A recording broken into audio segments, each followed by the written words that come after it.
5. 백전노장 최현. 남오도를 떠나 백두산으로 나올 때 우리가 선택했던 노정 가운데서 중요한 행선지 하나는 도나 안도효원경의 목단령 산줄기에 있는 인민혁명군의 독립214 후방 미령기지 미혼진이었다.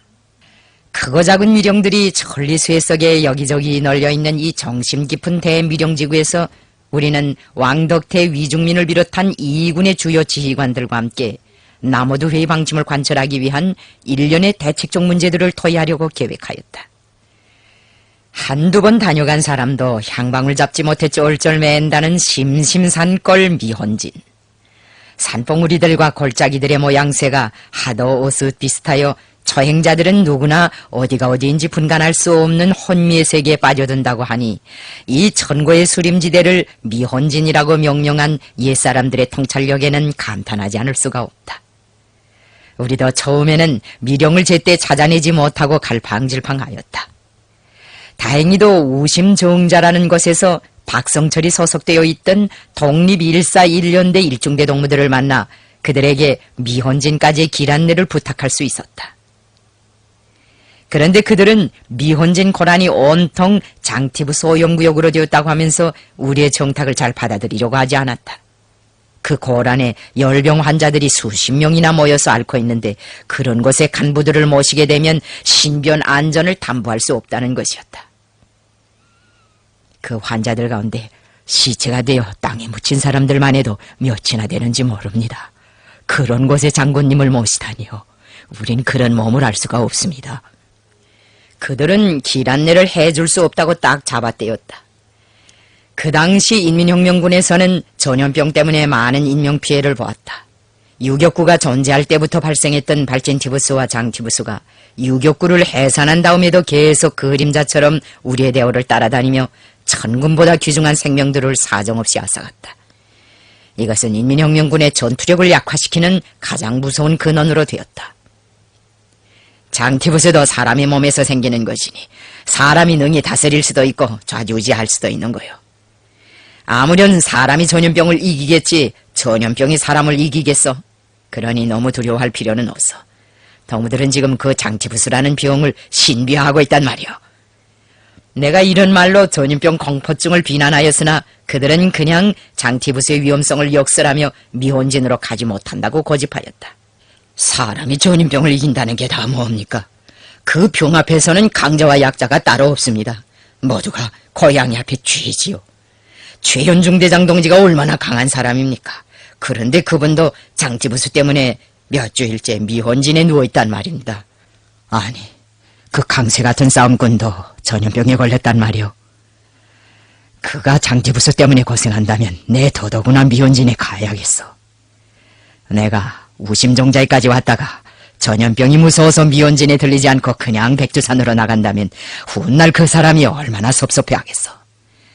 동무들이 내 신변을 걱정하는데 나는 이미 왕청에서 열병을 앓고 난 사람이요. 면역이 생겼으니 전염에 대해서는 안심해도 돼요.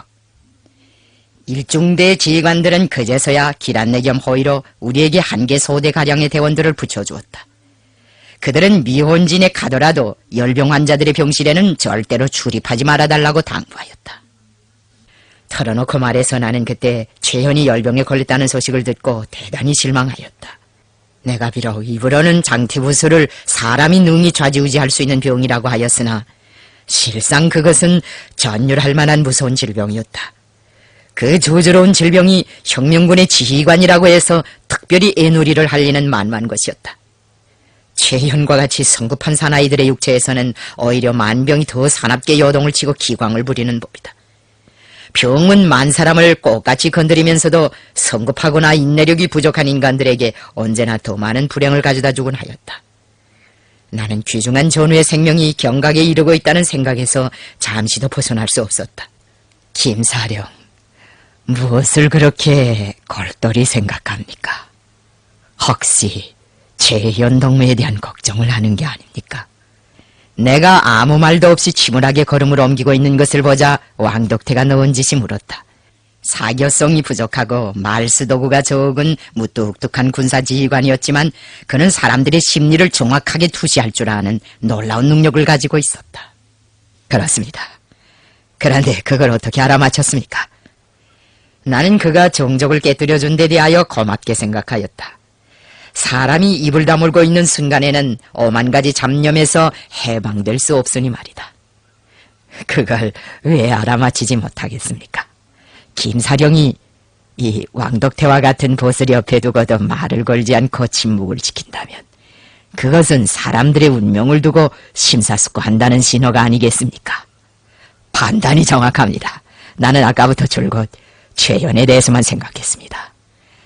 그가 무사했으면 좋겠는데 병세가 어느 정도인지 불안해서 견딜 수 없습니다. 안심하십시오. 최연은 병을 이겨낼 것입니다. 그는 의지가 강한 사람입니다. 그럴까요? 그렇다면 얼마나 좋겠습니까?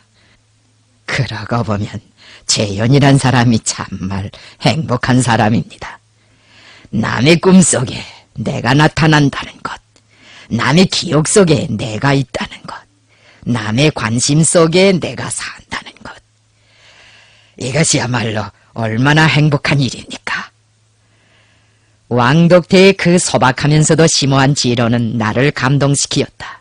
나는 왕군장의 견해에 전적인 공감을 표시하였다. 그건 참 의미심장한 말씀입니다. 그런데 나는 아직 한 번도 그런 생각을 해보지 못했습니다.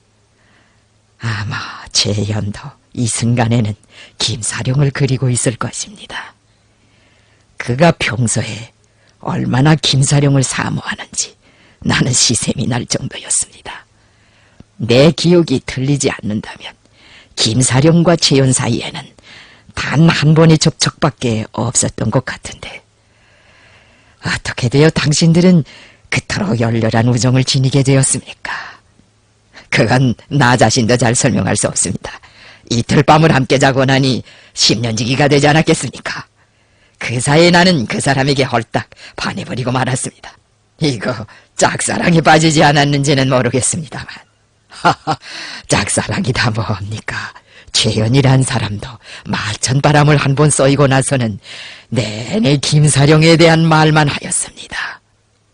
최현이 마천바람을 쏘이었다는 말은 그가 소왕청 마천에 와서 나를 만나보고 돌아갔다는 소리이다. 나와 최현과의 첫 상봉에 대한 이야기는 항일발치산 참가자들의 회상기를 통해서도 이미 소개되었고 이 회고록의 3권을 통해서도 짤막하게 스치고 지나간 바가 있다. 그 상봉을 마련해준 계기가 동령현성 전투였다는 것은 세상이 다 아는 바이다. 통신원의 불찰로 참전 명령을 제때 받지 못하여 행차지 나발격으로 때늦게 마천에 도착한 최현은 그때 동령현성 전투가 끝났다는 소식을 듣고 몹시 분해하였다. 그는 통신원을 두고 오만 가지 쌍욕질을 다 하고 나서 분이 좀 가라앉은 다음 나에게 물었다. 왕청도 참가하고 훈춘도 참가하고 구국군 패들까지 다 참전했는데 유독 연길의 시라소리들만은 동령현성 대문 앞에 가보지도 못하고 웅덩방아만 찍혀 있었으니 이거야 어디 분통이 터져서 견디겠습니까? 김일성 대장님, 또 다른 것을 칠 계획은 없습니까? 젊은 사람을 보고 님이라뇨. 그저 김일성이라고만 불러주시오. 내가 이런 말로 겸양의 뜻을 표시하자 온몸에서 화양내가 물씬 풍기는 이 노병은 큰일이라도 난 것처럼 펄쩍 뛰었다. 여기에 나이가 많고 적고가 무슨 상관입니까? 나는 마음속으로 김 대장을 조선군대 상자에 모신 지 오래입니다. 그러니 함자를 높여 부르는 것이 마땅합니다. 젊은 사람들을 그런 식으로 쳐주면 인차 교만해지고 효능증에 걸립니다. 덕무가 계속 그런 식으로 나를 쳐올린다면 나는 다시 동무를 상대하지도 않겠습니다. 이거 참, 나도 배짱이 센 사람인데 김 대장도 이만저만이 아닙니다. 그럼 김 대장 소원대로 이제부터는 말을 낮추겠습니다. 그때부터 최연은 말투를 거치었다. 그는 한다면 하고 안 한다면 안 하는 전형적인 무관기질의 사나이였다. 그가 나에 대해 경어를 사용한 것은 다만 공식석상에서 뿐이었다. 이것은 우리의 우정에서 거치장스러운 예의와 격식을 제껴놓고 오히려 그 우정의 진실성과 참신성을 부각시켜주는 결과를 가져왔다. 바닷물 속에서 진주를 캐내듯이 한 명 한 명 힘들게 채취해내는 동지가 우리 혁명의 황금으로 되고 혁명을 확대하고 상승시키는 필수 불가결의 추진력으로 되고 있던 그 시절에 최현과 같은 장부를 동행자로 얻게 된 것은 분명 나의 생애에서 특기할 만한 사변이요 행운이었다. 마천에서의 상봉은 처음부터 나에게 커다란 만족감을 주었다. 첫 상봉치고는 그 상봉이 일으킨 충격의 심도가 너무나도 깊었다. 그런데 이상한 것은 처면 손님인 최현이 자꾸만 구면 인물처럼 느껴지는 것이었다. 음성도 귀에 익었고 생김새나 몸가짐도 몹시 눈에 익어 보였다. 지호는 언젠가 이 늠름한 대장부와 함께 항의를 논하고 구국을 운운한 일이 있었던 것 같은 생각조차 들었다. 최현이 나에게 구면 인물처럼 느껴지게 된 것은 그가 지니고 있는 모든 것이 내가 그때까지 머릿속에서 줄곧 그려보고 하나의 형상으로 완성시킨 전형적인 무관의 모델에 가까웠을 뿐 아니라 내가 간도 땅에 와서 최현의 과거와 관련된 이러저러한 이야기들을 많이 들어온 데서 생긴 것이었다고 볼 수 있다. 최현은 만국의 비운이 절정으로 치달아오르고 있던 1907년 이국당 간도의 황토대지우에서 인생의 노를 받아 안았다.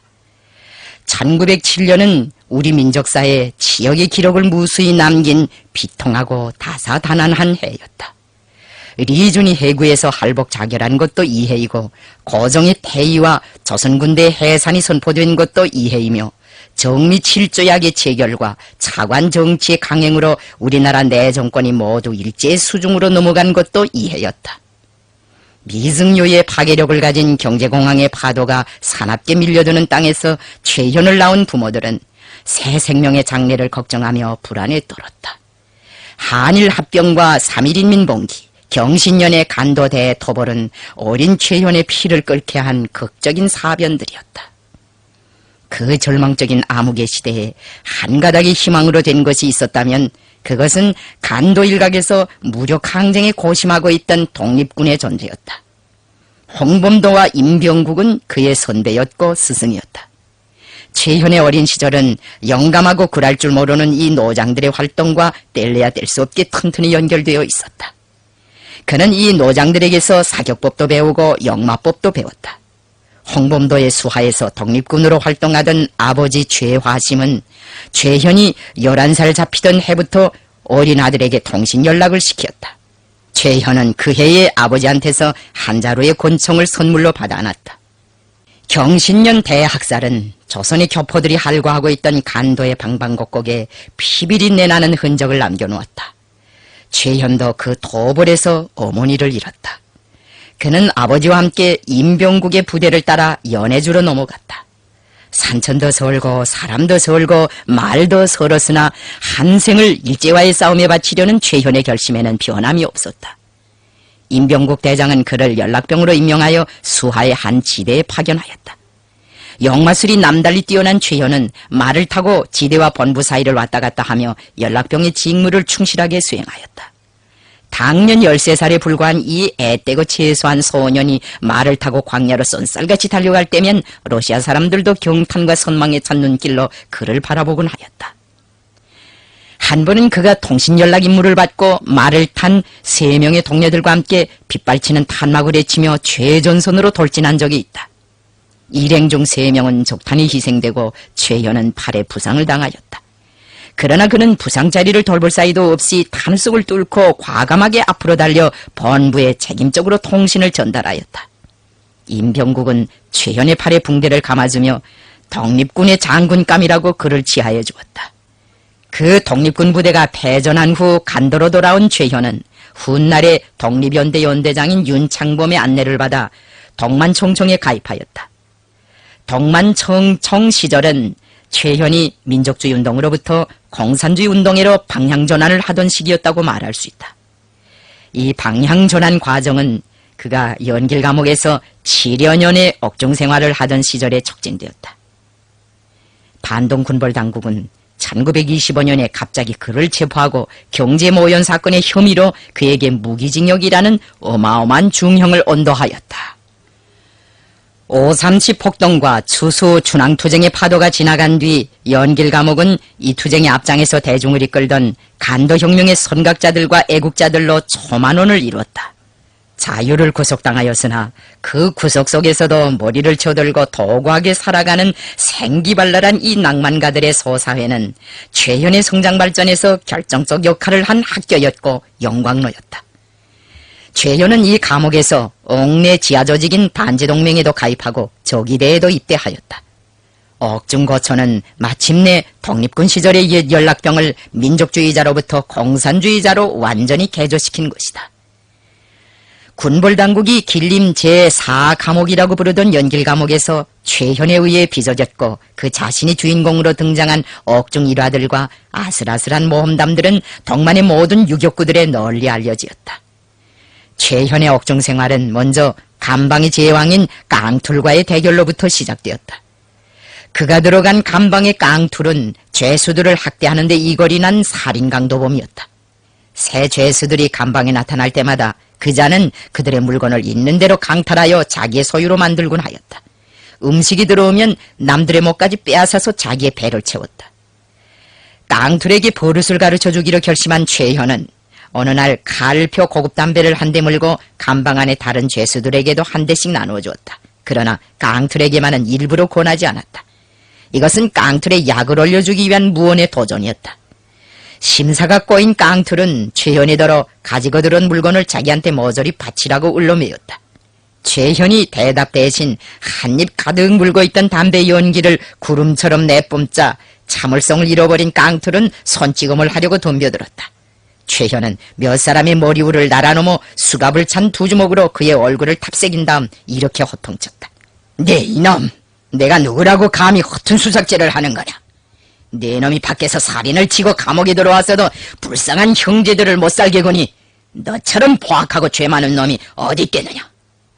너도 우리들과 다름없는 평민의 자식이 아니란 말이냐? 이번만은 관대 용서하니 앞으로는 처신을 잘해야겠다. 이제부터는 네가 저 아랫목 변기통 옆으로 내려가라. 이 웃자리는 내 자리다. 최연을 당해낼 수 없다고 자인한 깡툴은 그가 시키는 대로 변기통 옆에 가서 무릎을 곤두세우고 조심스레 자리를 잡았다. 깡툴의 억압에서 해방된 죄수들은 그 후부터 모두 최현을 은인으로 섬기고 따르기 시작했다. 최현이 무기징역 언도를 받은 지 얼마 되지 않은 때에 군벌당국은 대성중학교, 동흥중학교, 영신중학교, 영신여학교, 은진중학교를 비롯한 영정시내 여러 학교 학생들로 감방견학을 자주 조직하였다. 적들은 이와 같은 방법으로 사상단체와 반일 반군벌단체들이 속출되어 맹렬한 활동을 벌이고 있던 일대 청소년 학생들의 혁명의식을 거세하고 투쟁기세를 압살하려고 꾀하였다. 최현은 각 감방들의 연락을 하여 미리 물총을 만들게 한 다음 때를 기다렸다가 학생들이 와서 감옥을 돌아볼 때 대여를 인설하는 반동교원들과 간수들에게 변기통에 구린내 나는 물을 쏘면서 욕설을 퍼붓게 하였다. 이놈들아! 무엇을 보여주자고 학생들을 여기까지 끌고 왔느냐? 불의의 봉변을 당한 반동교원들은 학생들을 데리고 감옥에서 황급히 달아나 버렸다. 감옥 측은 주모자를 색출하려고 무진 애를 썼으나 모든 죄수들이 저마다 자기가 책임자라고 주장해 나서는 바람에 뜻을 이루지 못하고 말았다. 최현은 연길감옥에 있을 때 옥내 재화공장에서 재화공으로도 일하고 석판인쇄공장에서 식자공으로도 일하였으며 피복공장에서 고급 양복을 짓는 재봉사로도 일하였다. 나중에는 목공장의 목수노릇도 하고 죄수들의 머리는 물론 간수들과 간수장, 감옥장의 머리까지 깎는 리발사 노릇도 하였는데 어디에서 무슨 일을 하든지 자기를 까닭 없이 학대하고 구박하는 인간들에 대해서는 그가 누구건 절대로 용서하지 않고 맵짠 징벌을 가하곤 하였다. 어느 날 최현은 책골상 제작에 쓰는 갈매나무로 장기쪽을 만들려다가 옥내 공장 감독에게 들켜 줄매를 맞은 일이 있다. 그 감독은 죄수들에게 매를 대는 것쯤은 아무렇지도 않게 여기었다. 분격한 최현은 조립 중에 있던 의자 다리로 그를 호되게 납세겠다. 감옥 당국은 그에게 한 주일 동안의 영창 처벌을 주었으나 이 사건을 계기로 하여 감독은 죄수들에게 더는 폭행을 가하지 못하였다. 최현의 옥내 투쟁 가운데서 가장 이체를 띈 것은 탈옥투쟁이었다. 그는 윤창범을 비롯한 여러 동지들과 함께 독립군 시절의 옛 상관인 임병국을 비롯하여 그 밖에 여러 혁명가들을 감옥 밖으로 빼돌리는 데 성공하였다. 정의로운 것을 옹호하고 거스하기 위해서라면 분신도 할 수 있고 천길낭떠러지에 뛰어내릴 수도 있는 것이 바로 최현의 타고난 배짱이며 풍랑 속에서 길들여진 그의 성격이었다. 추록 후 최현은 태양모 조기대에 입대하였으며 시련에 찬 투쟁을 통하여 공산당에도 입당하고 인민혁명군 연길 유격대 중대 정치지도원으로까지 발전하였다. 마천에서 최현을 만나던 그때까지 이 유명한 배짱꾼에 대하여 내가 알고 있은 것이란 대체로 이런 것이었다. 이리왕 이렇게 된 바에는 왕청에 이틀쯤 남아서 김대장의 이야기나 듣다가 가겠소. 방해가 되지 않겠지요?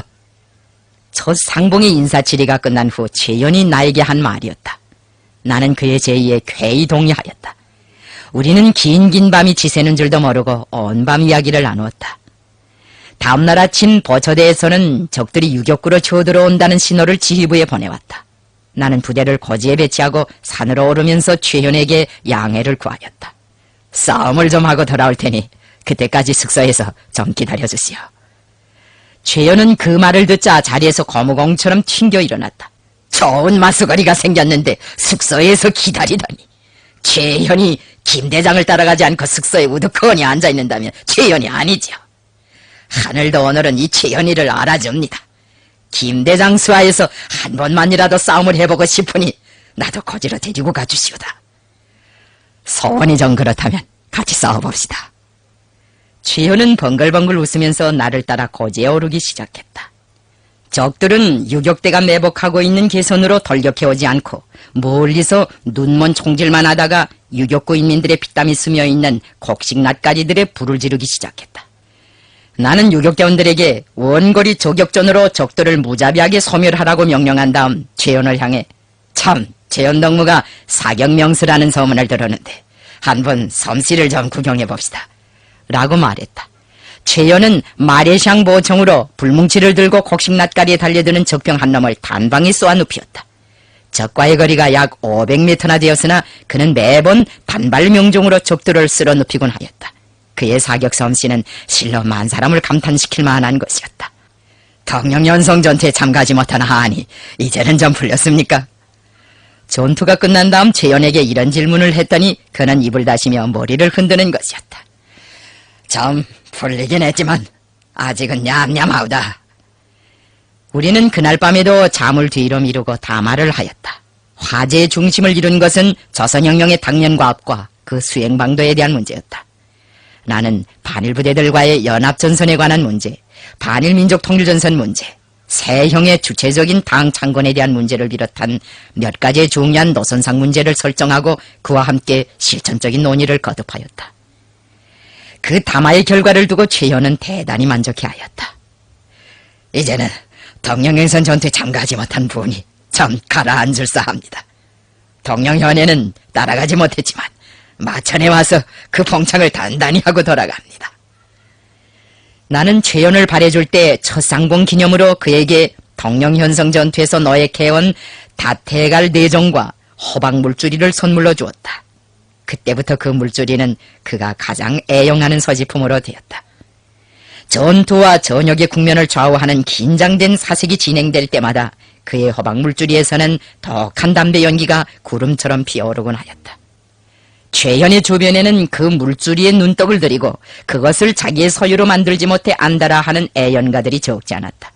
어떤 사람들은 완력으로, 어떤 사람들은 감언리설로, 또 어떤 사람들은 물물교환의 방법으로, 그보다도 욕심 사나운 사람들은 최현이 취중에 있을 때 주머니에서 슬쩍 꺼내는 방법으로 그것을 빼앗으려고 온갖 수단과 방법을 다하였다. 그러나 그 모든 노력은 다 허사로 돌아갔다. 해방 후 당과 정부의 요직에서 일하고 있던 일부 애연가들 중에는 최현덕무, 그 물줄이만 물면 담배 맛이 꿀맛이라는데 우리도 한 모금 빨아봅시다. 세금은 후히 지불하겠어 하는 따위의 흥정을 붙이는 사람들까지 나타났다. 벽창호 같은 최현에게는 그런 흥정조차 통하지 않았다.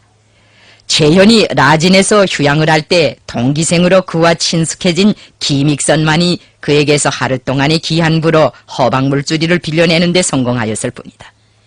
지금 그 호박물주리는 조선혁명박물관에 진품 그대로 전시되어 있다. 사적 일꾼들은 처음에 최연에게서 한두 마디의 설복으로 그 물줄기를 손쉽게 수집할 수 있을 것이라고 타산하였다. 하지만 그것은 오산이었다. 최연은 그 일꾼들이 노리는 것이 자기가 수십 년 동안 진주보석이나 금덩어리보다도 더 끔찍하게 보존해온 물줄이라는 것을 알게 되자 노발대발하면서 그들을 쫓아버렸다. 뭐?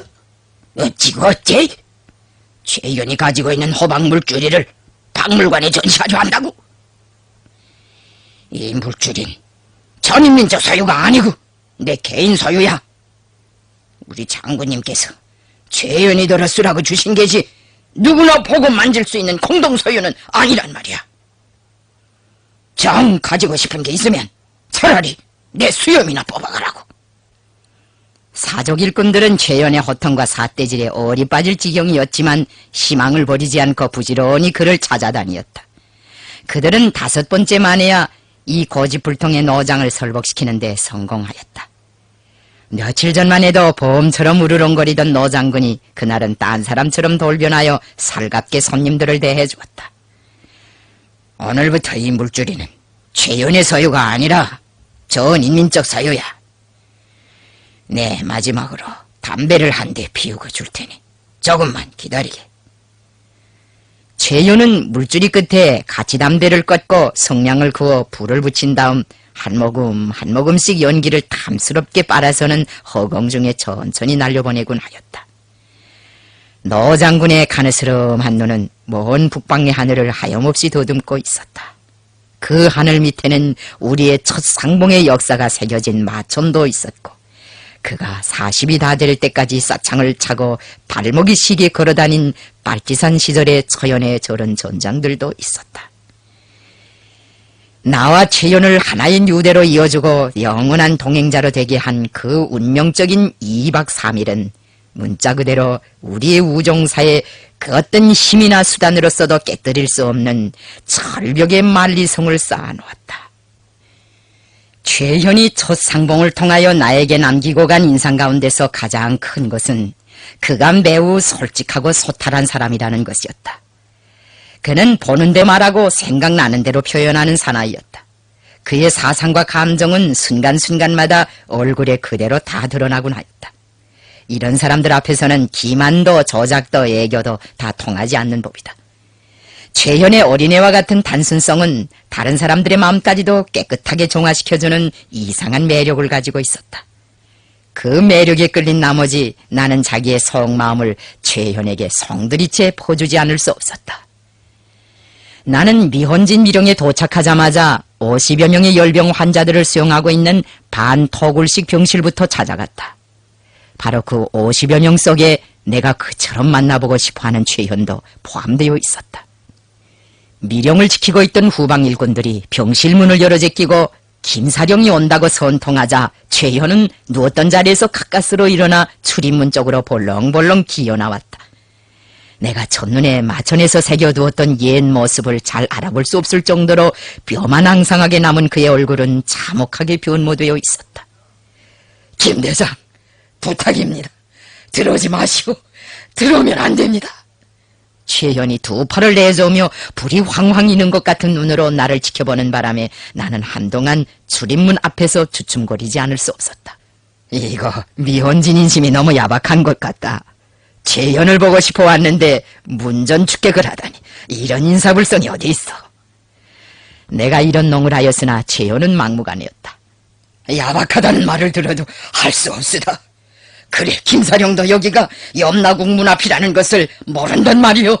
하하, 청아를 100가마니쯤 싸봤다는 최현이 이런 엄살쟁이인 줄은 정말 몰랐구만. 최현은 자기의 말이 이가 들지 않는 것을 보자 나를 병실까지 안내해온 후방 일꾼들에게 욕지거리를 퍼부었다. 이 시라선이 같은 것들아, 여기가 어디라고 김사령을 함부로 데리고 와. 김사령을 그렇게 모시면 안 돼. 후방 일꾼들은 혼비백산하여 문 앞에서 모두 꽁무니를 뺐다. 최연이 욕을 퍼붓는 사이에 나는 병실 한복판으로 성큼성큼 걸어갔다. 닭달망치같이 단단하던 최연이가 장티부스라니 웬일이오. 내가 머리맡에 다가앉으면서 악수를 청하자 최연은 머퍼 밑으로 황황히 손을 움츠러뜨렸다. 김사령, 내 몸엔 장티부스 벌레가 시굴시굴하오. 제발 내 살에 손을 대지 마시오. 전염병 창고 같은 이 잘난 미혼진에는 어쩌자고 오셨소? 어쩌자고 왔겠어. 재연이를 보고 싶어서 왔지. 세상에 별일도 다 있구만. 재연이 전염병에다 걸리다니. 나는 모포 밑으로 손을 밀어놓어 화덕처럼 달아오른 재연의 손을 덥석 잡아쥐고 오랫동안 놓지 않았다. 재연의 눈에는 금시의 눈물이 핑 돌았다. 김사령, 반갑소. 이 잘난 재연이가 뭐기? 난 김사령을 못 보고 조승에 가는가 했어. 방금 전까지 곁에 오지 말라고 애원하던 그가 이제는 내 손을 집게처럼 꽉 잡아쥐고 놓아주지 않았다. 그때의 재현은 영락없는 어린애였다. 그는 2차 북만 원정과 관련한 질문을 몇 가지 하고 나서 장티붓으로 인한 피해 상황을 한참 동안 설명하였다. 나는 최연의 운명과 관련된 일신상의 문제로 화제를 돌렸다. 그동안 민생단 감투를 쓰고 마음고생을 포구나 했다는데 그게 사실이요? 사실이지요. 최연은 우울하게 고개를 끄덕이고 나서 자기의 머리에 민생단 감투가 떨어진 경위를 성급하게 엮어대기 시작했다. 김 대장이 마천에서 통일전선에 대한 말씀을 얼마나 많이 했어. 그래 난 그 노선을 천하에 둘도 없는 명노선이라고 생각했댔죠. 연길에 돌아간 다음 우리 부대 동무들에게도 선전을 좀 했더니 왕독대 군장까지도 통일전선을 안 하면 못 산다지 않겠소. 그런데 난 그 통일전선을 하려다가 민생단 감투를 쓰지 않았겠어. 우리가 1차 북만 원정을 떠나간 다음 최현은 중대를 데리고 돈하현과 화전현 접경지대에 진출하여 유격 활동구역을 넓히기 위한 맹렬한 정치군사 활동을 벌이고 있었다. 이 일대에서 유격구역을 확대하기 위한 선결 조건은 대황군 막바지에 진을 치고 있는 반일 부대들과의 사업을 잘하는 것이었다. 그 당시 대황국 고란에는 80명, 100명 정도의 전투 인원을 가진 2개의 산림부대가 주둔하고 있었다. 80명짜리 산림부대는 경량이 매우 좋았다. 빨치산 공작원들이 이 부대에 침투하여 반일 선전 공작을 많이 한 덕이었다. 이 산림부대는 근처의 자위단들과도 좋은 관계를 가지고 있었다. 친일로부터 반일로 도출 바꾼 이고장 자위단들은 여러 가지 형식과 방법으로 그 산림부대를 적극적으로 후원하였다. 그러나 100명짜리 산림부대는 인민들의 재물을 약탈하는 것으로 세월을 보내고 있었을 뿐 아니라 유수천의 저 군경들과 운일이 내통하면서 집단적인 귀순 준비까지 하고 있었다. 항일과 투항 변절을 지향하는 서로 다른 두 산림부대 사이의 대립은 유혈적인 무장 충돌로 번져갈 수 있는 일촉즉발의 위험을 배태하고 있었다. 투항을 시도하는 산림부대를 그대로 두고서는 다른 산림부대들을 항일의 길로 선도할 수 없었고 그들과의 반일 공동전선도 성사시킬 수 없었다. 최현은 두 산림부대 사이에 화의를 시킨다고 하면서 연회를 차렸다. 투항을 시도하던 100명짜리 산림부대의 지휘관들도 연회에 초대되었다. 그 지휘관들이 연회장에 나타나자 최현 중대는 그들을 순식간에 무장해제시켰다. 그러면서도 80명짜리 산림부대는 건드리지 않았다. 그 부대와 우호관계에 놓여있던 자위단에 대해서도 물론 실력 행사는 하지 않았다. 최현이 그 자위단을 치지 않은 것은 통일전선 노선의 요구에 부합되는 공명정대한 처사였다. 그러나 군부 정치주임을 비롯한 상급의 좌경분자들은 적을 치지 않았으니 적에게 투항한 것이나 다름없다는 식으로 최현의 정당한 처사를 범죄시하면서 그를 정치지도원 자리에서 철직시키고 그가 애용하던 모절 구원청까지 회수하였다. 그 처분이 얼마나 부당했으면 왕독태까지도 최현 동무가 민생단이라면 우리 이군의 비민생단은 도대체 누구인가고 절규하였겠는가. 최현은 철직 책보를 받은 후 전사로 강직되었다가 왕독태 군장 수하에서 1년 동안 군부 군수초장으로 활동하였다. 1935년 말에야 그는 중대장으로 되었다. 이 최현이는 김사령 덕으로 살아난 셈입니다. 다홍해에서 김사령이 한 목숨을 내대고 우리를 옹호해 나서지 않았더라면 나는 영영 민생단 대접을 받으면서 두더지 같은 인생을 살았을 것이요. 김사령이 말씀해 보시오. 그래 그 자위단을 지지하는 게 과연 투항이란 말이오. 최연은 자리에서 벌떡 일어나 나를 정면으로 주시하였다. 그의 근엄한 얼굴은 주홍빛으로 급작스레 달아올랐다. 나는 최연의 손을 두 손으로 정답게 포개어 잡고 머리를 저어 보였다. 그게 왜 투항이겠어? 반일 전선을 위한 어른 조사인데. 최연 동무를 민생단으로 몰아서 강직시킨 건 아무런 타당성도 없는 허무맹랑한 짓이었어. 그러면 그렇겠지. 아무렴 이 최연이가 할 짓이 없어 민생단을 한단 말이오. 쌍가나 새끼 같은 것들 분통이 치미로 못 견디겠거든. 최연 동무처럼 민생단으로 몰려 처벌을 받았거나 애매하게 희생된 사람들이 수천 명이나 되니 생각하면 기가 막힌 일이오. 다 샛노란 개수작이지. 그래 윤창범이나 박동근 같은 혁명가들이 어떻게 민생단일 수 있단 말이오. 그 자식들은 일 잘하고 싸움 잘하는 사람들만 걸러가며 조용해놓고는 큰 공이라도 세운 것처럼 우쭐렁거리며 돌아다니더구만. 이런 게 공산주의라면 애당초 연해주에 갔다가 간도 땅에 오지도 않았겠어. 반민생단 투쟁은 우리의 항일 투쟁사에 두 번 다시 되풀이되어서는 안 될 참혹한 순환이었어. 얼마나 많은 조선의 공산주의자들이 억울한 죽음을 당했어. 다행히도 국제당에서는 우리가 다홍회 회의에서 표명한 입장이 정당하다는 것과 지금까지 동만당이 지도해온 반민생단 투쟁이 극자적이었다는 것을 정식으로 지적하고 그 수습책을 조속히 강구할 때에 대한 과업을 주었어. 최현은 이 말을 듣자 눈물을 흘렸다. 그게 사실이라면 난 이 자리에서 만세 삼창을 부르고 싶소. 김사령 고맙소. 중요한 것은 억울한 누명을 쓰고 죽은 전우들의 원한을 어떻게 풀어주고 우리 혁명이 당한 이 엄청난 손실을 어떻게 봉창하겠는가 하는 것이오. 그렇지 않소? 옳습니다, 김사령.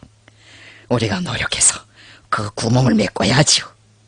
살아남은 사람들이 씨앗이 되어서 말입니다. 나는 최연의 대답을 듣고 만족을 금치 못하였다. 그는 군사에만 밝은 것이 아니라 정치에도 역시 밝은 지휘관이었다. 그 후 수십 년간의 사업 과정을 통하여 나는 그가 군사작전의 능수일 뿐 아니라 자기식의 일가견을 가진 무게 있는 정치활동가라는 것을 확고히 파악하게 되었다. 그는 유능한 군사작전가인 동시에 노숙한 정치일꾼이자 세련된 선동가이기도 하였다. 최현은 군사외교에도 능숙하였고 적군 와해 공작도 잘하였다. 그가 장악한 만주국의 군경들은 인민혁명군 부대에 계통적으로 탄약과 무기를 공급해주고 적정도 수시로 통보해 주었다. 최현을 싸움꾼으로만 본다면 그것은 근시안적인 평가라고 말할 수밖에 없다. 언젠가 항일전쟁 시기의 노병들이 차파이에브란 소련 영화를 보고 이런 소감을 나눈 적이 있다. 저 차파이에브란 사람은 신탕이다 우리 최현 대장 같구만. 최현 대장이 차파이에브를 묶고 개운 것 같아. 말투도 그렇고 거동도 그렇고 사고방식도 그렇고 싸움하는 본때도 그렇고. 최현은 노기등등해서 그 말을 반박하였다. 차파이에브는 무슨 차파이에브? 최현이면 최현이지. 이 대답은 자기를 주먹구구식 군사지휘관으로만 보는데 습관된 동료들의 견해에 대한 노골적인 불만의 표시였다. 최현과 차파이에브를 동료항으로 넣는 것은 정확한 평가라고 할 수 없다. 최현을 평가할 때에는 항상 그가 무관이기 전에 유격대 정치 지도원 경력과 당중앙위원회 정치국 위원 경력을 가진 유능한 정치 일꾼의 한 사람이었다는 것을 명심해야 할 것이다. 나는 정열과 신심에 끓는 최현의 눈동자를 믿었게 바라보며 그의 손등에 손을 얹고 대화를 이어갔다. 그 씨앗이 10, 100, 1000사람을 얻고 1000사람이 10,000사람을 얻는다면 우리는 조만간에 사람 부자가 될 수 있을 것이오. 이것은 조선의 공산주의자들이 선차적으로 해결해야 할 대업이오. 이 대업을 위해서는 우리가 남오도 회의에서 강조한 것처럼 저국과의 접경지대인 장백지구, 백두산 지구에 진출해서 새로운 형태의 근거지를 건설해야 하오. 최현은 새로운 형태의 근거지라는 말에 상체를 성급하게 일으켜 세우고 눈썹을 여러 번 실룩거리었다. 아니, 유격구를 방금 해산했는데 새 유격구를 또 건설한단 말입니까? 나는 최현에게 새로운 형태의 근거지를 건설할 필요가 어디에 있고 그 근거지가 정전의 근거지와 다른 점이 무엇인가를 설명해 주었다. 만사를 즉석에서 리하고 민감하게 받아들이는 최현의 정치적 감수성은 참으로 놀랄만한 것이었다. 최현은 조선혁명을 주체적으로 발전시키는 데서 강력한 지렛대로 되게 될 남오두 회의의 방침들의 절대적인 지지를 표시하였다. 이 회의의 결정은 최현을 비롯한 미혼진 일형의 모든 열병 환자들을 절망의 나락에서 건져주었다. 열병을 앓는 동안 나는 죽을 고비를 여러 번 겪었소. 병이 심할 때면 죽고 싶은 생각도 났어. 죽으면 만사가 끝장이고 이런 고통도 더는 겪지 않을 텐데 하는 어처구니 없는 망상에 잠길 때도 없지 않았어. 그런데 오늘 김사령을 만나는 바람에 그런 잡념이 다 달아나 버리고 말았어. 김사령 얼굴을 보니 살고 싶다는 생각이 들고 살아서 끝장을 봐야겠다는 배심이 생겨. 재현이 나에게 한 말이었다.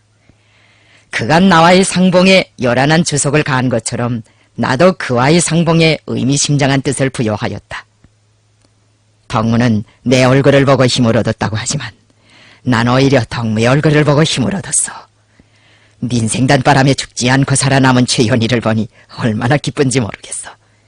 지금의 정세에서는 살아남았다는 그 자체가 하나의 공로로 되고 있어.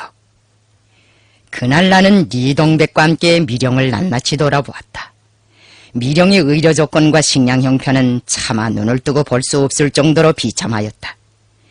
미혼진 가까이에 있는 일사칠중대 동무들이 가끔 식량을 공작해서 가져다 주었지만 그것만으로는 수십 명에 달하는 사람들의 끼니를 이어대기가 무척 힘들었다. 나달이 떨어지면 죽도 없어 썩은 옥수수 겨울을 비벼서 끓는 물에 다 먹곤 하였는데 그 거칠은 음식마저도 노상 차려지는 것은 아니었다. 미령 관리를 담당한 사람이 한 명 있기는 하였지만 그 김아무개라는 사람은 자기 한 몸의 안전밖에 돌볼 줄 모르는 겁쟁이였다. 최현은 병원에 호송되어 오자 그더러 미령의 관리를 책임진 사무장이 되어달라고 부탁하였다. 그러나 김가는 이구실 저구실 붙여가면서 태공을 하였다. 미령 주변에는 1935년 가을 최현이 도나지방에서 지주를 치고 노획해온 많은 식량과 부식물의 예비가 파묻혀 있었지만 그는 쌀이 없다고 우는 소리를 하면서 환자들에게 하루 한두 끼의 콩죽마저도 제대로 공급해주지 않았으며 몇 명 안 되는 재봉대의 대원들에게 환자 관리를 맡겨버리고는 병에 전염될까봐 시별이나 떨어진 다른 미령에 가서 흰쌀밥에 고기 반찬을 먹으며 호강을 하였다. 김가는 보초 근무도 여대원들에게만 맡겨두었다. 김철호, 허성숙, 최순산을 비롯한 미혼진의 여대원들이 그때 환자들의 시중을 해주느라고 죽을 고생을 하였다. 미령에 무슨 김푸관이요, 곽푸관이요, 류푸관이요 하는 후방 일꾼들이 있었지만 그들은 외부 공작을 하느라고 환자들의 뒤치다거리를 할 경황이 없었다. 여대원들은 순본을 짜가지고 재봉일도 하고 보초 근무도 서고 환자 간호도 하였다. 주야로 고통에 시달리는 장티부수 환자들은 신경을 칼날처럼 곤두세우고 시중꾼들을 들볶았다. 그들은 냉수를 마음대로 먹지 못해 모두 미칠 지경이 되었다. 어떻게 되어서인지 그 당시 인민혁명군 대원들 속에서는 장티부수 환자들이 냉수를 마시는 것은 독약을 삼키는 것과 같은 자살행위라는 여론이 떠돌아 치료에까지 적용되었다. 최현이 미령병원에 냉수 금지령을 내리고 그 금지령을 위반하면 엄벌에 처하겠다고 위협한 것도 따지고 보면 이 여론을 절대시한 데 있었다. 하지만 갈증 때문에 리성을 잃어버린 열병 환자들은 막무가내로 냉수를 찾았다. 어떤 사람들은 간호병들의 눈을 피해가며 처마 끝에 달린 고두름을 따먹었다. 빨치산의 귤 앞에서 그처럼 공손하고 충실하던 사람들이 갈증 앞에서는 참을성을 잃고 굴레벗은 망아지처럼 행동하였다. 여대원들이 냉수 대신 죽사발을 주면 내던지면서 입에 담지 못할 쌍욕질을 하였다. 그래도 여대원들은 열병 환자들의 요구를 단호하게 일축해버리곤 하였다. 환자들이 물독에 물을 마음대로 퍼마시지 못하게 두 눈을 부릅뜨고 교대로 버쳐도 서고 이모저모로 감시도 하였다. 그러던 어느 날 밤 맹선이라는 특이한 이름을 가진 통신원이 갈증을 참다 못해 물독을 향해 4발 걸음으로 정신없이 기어갔다.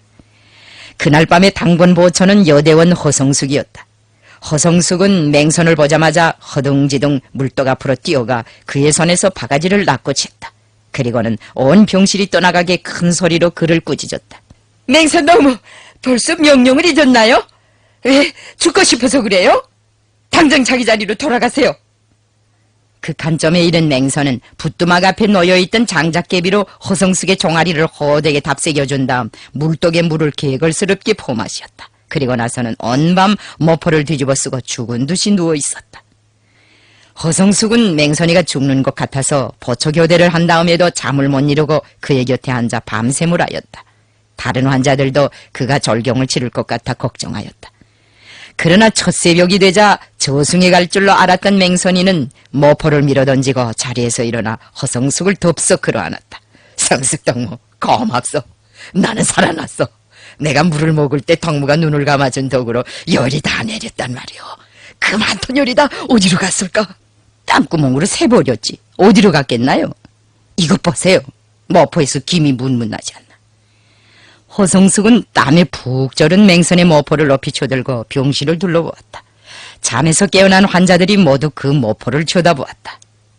이렇게 되어 냉수 금지령은 취소되고 사람들은 마음껏 물을 마시기 시작했다. 날이 갈수록 미혼진의 수많은 열병 환자들은 사경에서 벗어났다.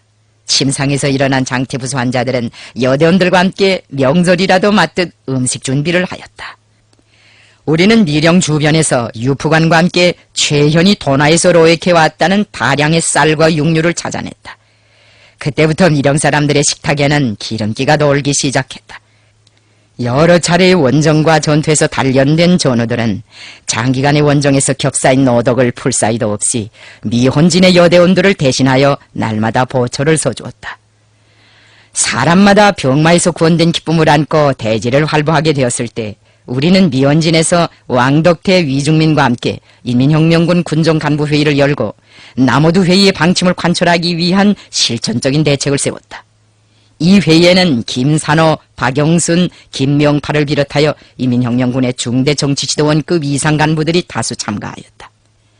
남호두 회의 결정은 고정된 해방지구 흉태의 유격근거지를 해산하고 활동무대를 만주 일대와 조선반도 전역에 확대하기 시작한 조선공산주의자들이 1930년대 후반기에 튼튼히 틀어지고 나가야 할 전략적 과업들이었다. 이 과업들을 해결하자면 일련의 전술적 대책이 필요하였다.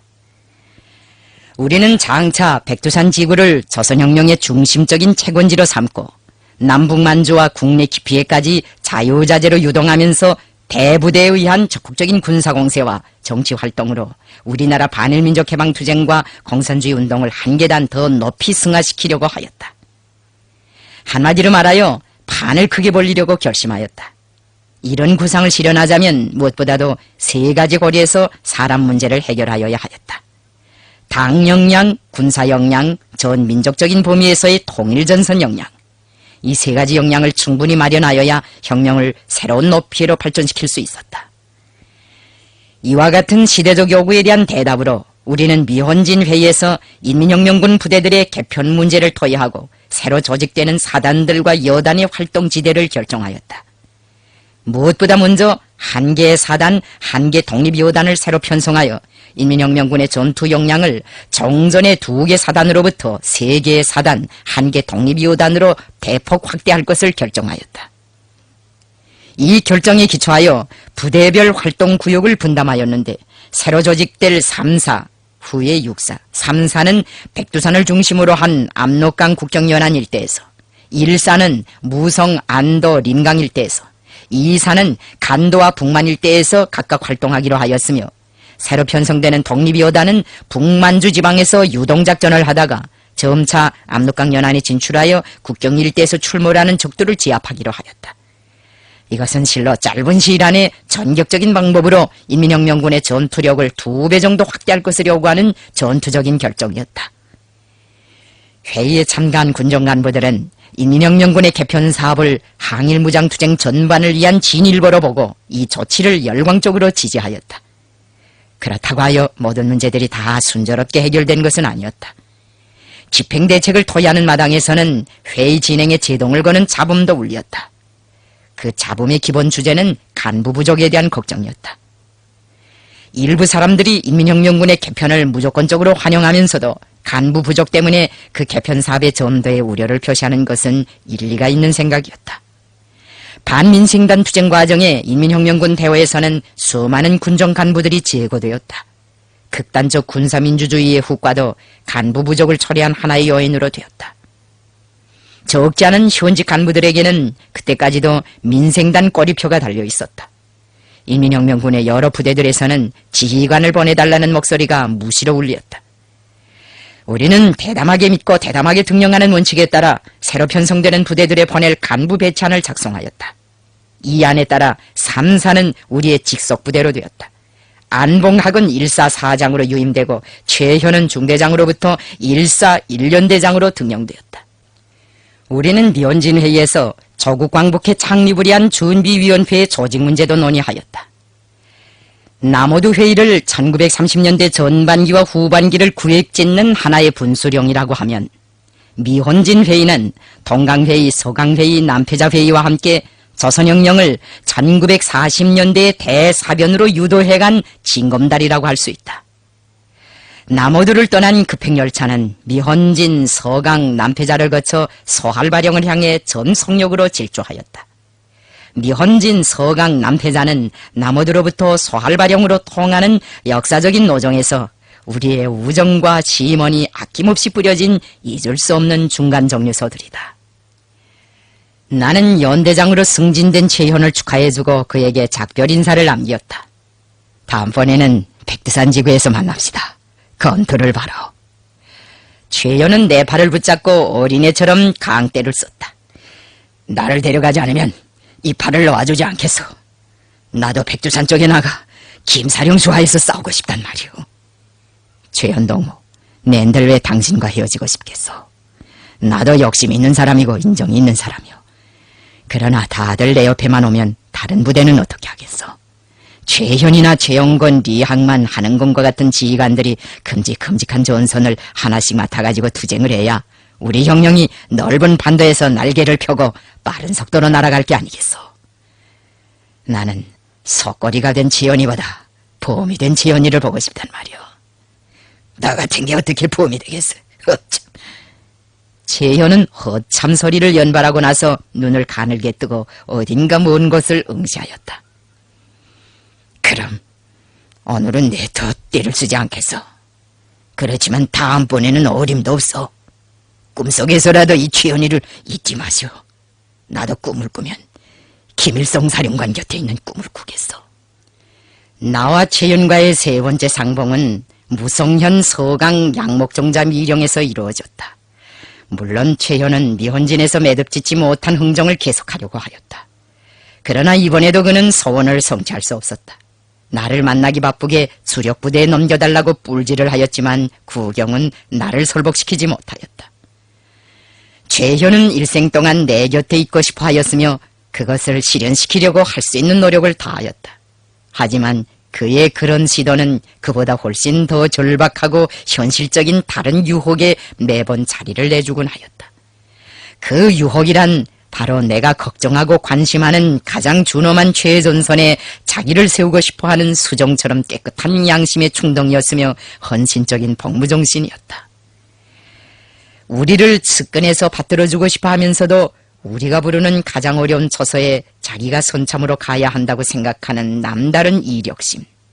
여기에 바로 최현의 충신다운 면모가 있었고 그의 인간미를 장식하는 특출한 매력이 있었다. 그 두 가지 욕망은 한평생 그의 마음속에 쌍둥이처럼 동거하면서 끝없는 힘내기를 해왔다. 최현은 두 욕망을 다 같이 지지하면서도 어려운 일이 제기되면 매번 내 곁을 떠나 내가 중시하는 처소로 주먹을 부르짖고 달려가곤 하였다. 이것은 분명 최현의 일생을 관통해온 유쾌한 모순이었다. 인민무력부와 정무원의 부장직에서 나의 사업을 보호자 한 말년을 제외한다면 그의 온 생애는 조연히 자욱한 최전방에서 흘러갔다고 말할 수 있다. 그는 1930년대 후반기에만 하여도 수백 번의 전투를 하였다. 삼도구 전투, 오도구 전투, 소탕화 전투, 황구령 전투, 금창 전투, 붉은바위 전투, 고미자리 전투, 간삼봉 전투, 나루훈 전투, 로금창 전투, 무치호 전투, 부르호 전투, 위탄고우 전투, 천보산 전투, 대사하, 대장강 전투, 여차 전투, 한총구 전투 등 수백 회의 대소 전투들은 모두 최현의 이름과 연결되어 있으며 탁월한 군사 지휘관으로서의 그의 재능과 무비의 용감성을 남김없이 보여주고 있다. 일본 제국주의자들이 남긴 비밀 자료들 중에서 정정 볼 수 있는 감때사 나온 사나이란 바로 그들 자신이 최현에게 붙인 말이다. 일본 군경들은 사이겐 부대가 왔다는 말만 들어도 벌벌 떨었다. 사이겐이란 말은 적들을 공포에 몰아넣는 무적 장군의 대명사가 되었다. 건국의 그날에도 최현은 38도선 폐말이 지촉에 바라보이는 최전연에서 무력으로 세조국 건설을 보이하였다. 미제를 경멸하는 전하의 나날에는 전선 동부에서 군단을 이끌었다. 조국이 지켜보고 인민이 지켜보는 격전장에서는 언제나 전사들을 돌격으로 부르는 최현의 자신만만한 구령소리가 울리었다. 최현이 멀리에 있을수록 그는 나의 마음속에서 더욱 친근하고 사랑스러운 존재로 되었다. 천리비린이라고 마음이 지척이면 천리도 지척이고 마음이 천리면 지척도 천리라는 격언이 있지만 인간이 인간을 사랑하고 존경하는 데서는 시공간의 크기가 문제로 되지 않는 것 같다. 최현은 남보다 특별히 먼 곳에 있으면서 나를 가장 가깝게 받들어 온 충신이었다. 그는 벌써 건국운동을 할 때부터 수첩 속에 내 사진을 끼워가지고 다녔다. 크기로 보면 보통 성냥감 만치나 된다고 할까. 우스운 것은 사진 임자인 나 자신도 그 사진의 출처를 잘 모르고 있은 것이다.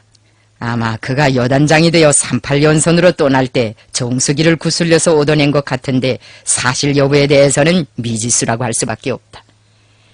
최현은 적구에서 이전선을 만들어 놓고 빨치산식으로 활동할 때에도 내가 그리워지면 그 사진을 꺼내보곤 하였다. 한 번은 최현이 적구 활동에서 큰 공을 세운 분대장에게 자신의 명의로 되는 표창을 주려고 결심한 적이 있었다. 그 분대장의 이름은 김만성이었다. 김만성 분대는 적구 활동 기간 22대의 스리코타와 28대의 포차를 포함하여 도합 50대에 달하는 자동차를 노획하고 150여 명의 적을 살상하는 혁혁한 전과를 올렸다. 전과를 보면 가장 높은 급의 훈장도 받을 수 있는 군공이었다. 그런데 최고사령부와의 연기가 단절된 군단 지휘부에는 훈장도 없었고 표창장도 없었다. 그러나 일단 결심만 하면 잠시도 우물쭈물할 줄 모르는 최현은 김만성을 호출하여 그에게 해방 직후부터 가지고 다니던 나의 초상 사진을 수여해 주었다. 이건 훈장보다 더 센 표창이야. 너 알겠지? 김일성 장군님이 우리나라 책임자라는 걸. 간도에서 빨치산 투쟁을 할 때에도 장군님은 우리의 수령이었어. 그때 우리는 그분을 얼마나 그리워했는지 몰라. 이 사진을 간수하고 다니면 총알이 내 심장을 뚫지 못해. 이것이 내 사진을 주면서 최현이 한 전달사라고 할까. 그 후 최현은 최고사령부에 와서 나에게 이 사실을 보고하였다. 나는 그 말을 듣고 슬며시 최현의 약을 올려주었다. 하여튼 최현은 어쩔 수 없는 최현이구만. 그런데 김만성이란 그 분대장은 톡톡히 손해를 봤어. 아무렴 성냥광만한 사진이 훈장을 탄 것만치 하겠어. 그건 너무 야박한 말씀입니다. 이 최현이 아니고야 누가 그런 표창을 하겠습니까? 그런데 장군님, 사진은 사진이고 장군님도 한턱 내셔야겠습니다.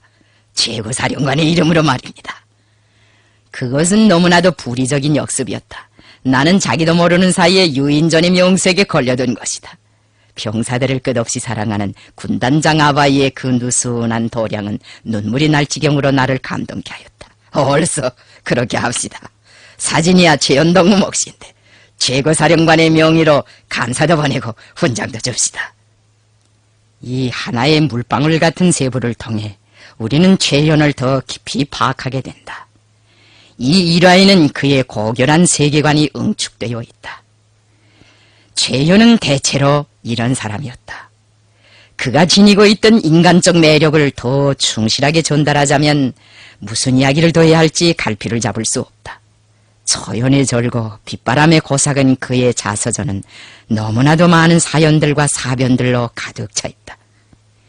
최현은 일평생 비관을 모르고 살아온 낙천가였으며 어떤 폭풍 속에서도 드놀지 않고 고추 앞으로만 돌진해온 탱크와 같은 사나이였다.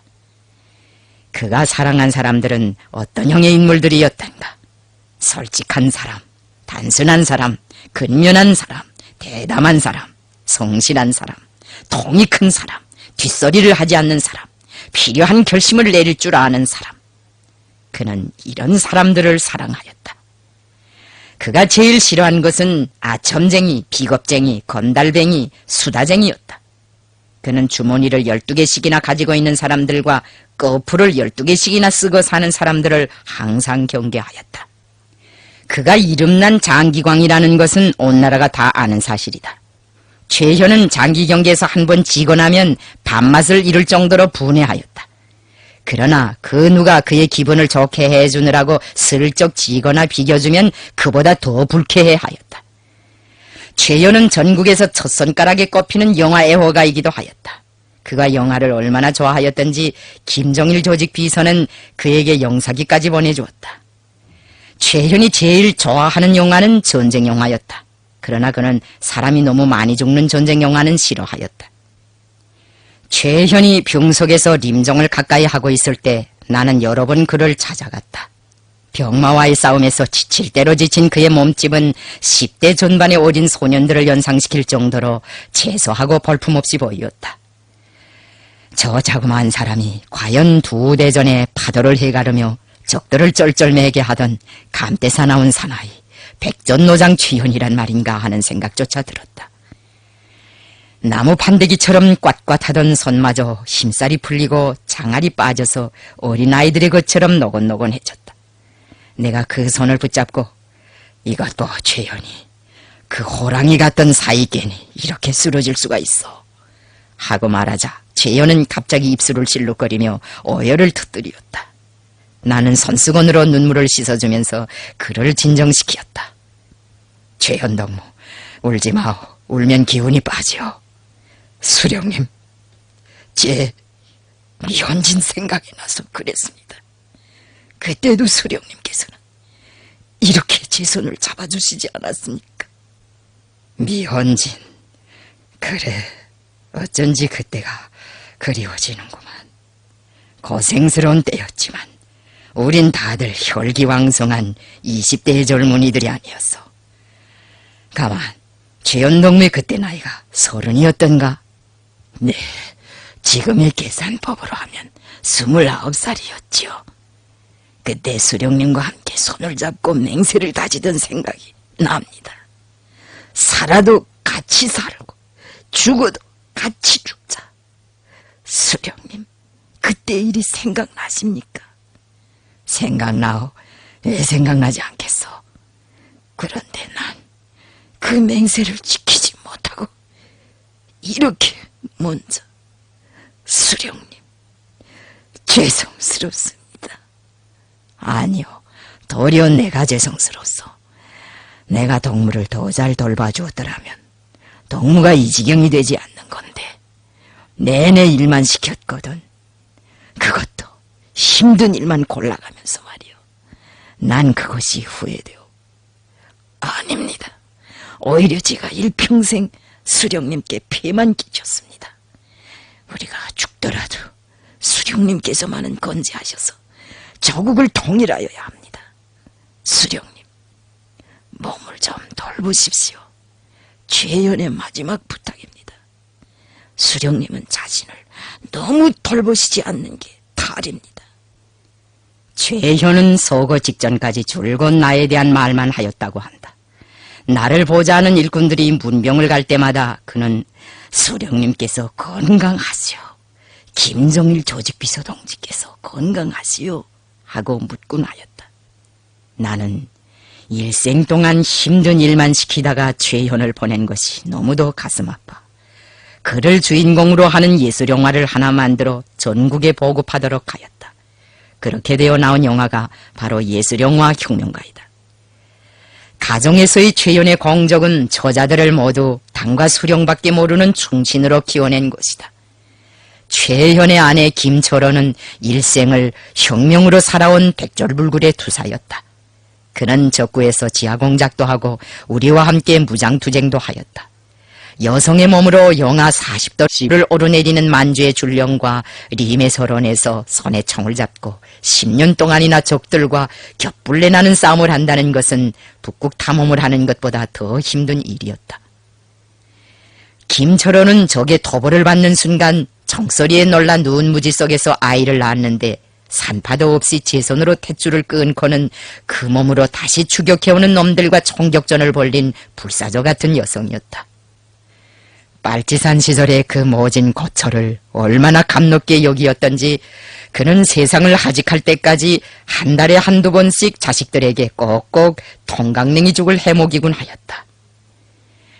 최현이 김철호를 광명의 길로 이끌어온 충실한 발동기라면 김철호는 최현의 다사다난한 한 평생을 백화로 뒤덮이게 해준 따뜻한 빛이었다. 그는 남편과 함께 자식들을 백두산의 눈무지 위에서 굴리는 심정으로 엄하게 키워냈다. 그가 낳아 기른 아들들은 지금 김정일 조직 비서가 세워준 처소에서 인민대중을 하늘로 보는 우리식 사회주의를 빛내며 혁명의 3세, 4세들을 중심으로 키우기 위해 적극적인 활약을 하고 있다. 청년 총대장인 최령해는 우리나라 공산주의 운동 역사에서 위대한 기념비로 남게 될 제13차 세계 청년학생 축전을 치르는 데서 큰 공로를 세웠다. 그는 자기 어머니 김철호가 서거한 그날도 장례식에 잠깐 참가하고는 인민문화궁전에 나가 축전을 성사시키기 위한 국제준비위원회 회의에 참석하였다. 나는 그 보고를 받고 역시 그 아버지의 그 아들이라는 생각을 하게 되었다. 사과나무에서 사과가 열리고 배나무에서 배가 열리는 것은 움직일 수 없는 자연의 법칙이다. 사회의 법칙도 이와 다를 바가 없다. 백두산 밑에서는 백두의 종기를 타고난 후대들이 생기기 마련이다. 1세들이 눈보라와 강풍 속에서 심원을 다 바쳐 개척하고 발전시켜온 조선혁명을 2세, 3세, 4세들이 김정일 조직 비서의 영도 밑에 충효 일심의 정신으로 부단히 계승 완성시켜 나가는 것은 참으로 자랑스러운 일이다. 나는 우리의 후대들이 선열들의 그 이념에 끝까지 충실하리라고 확신한다. 훌륭한 선열들의 품에 사는 훌륭한 후대들이 자라나는 법이다.